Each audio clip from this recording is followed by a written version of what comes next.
छुप छुप के हमरा से पूछल करत रहे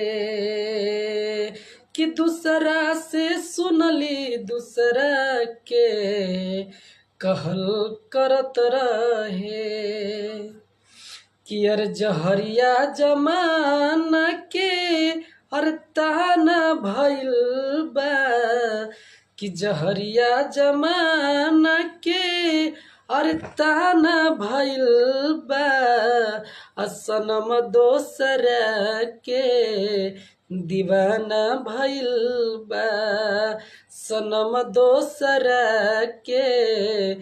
दीवाना भइल बा कि नया यार से अब याराना भइल बा कि नया यार से अब यार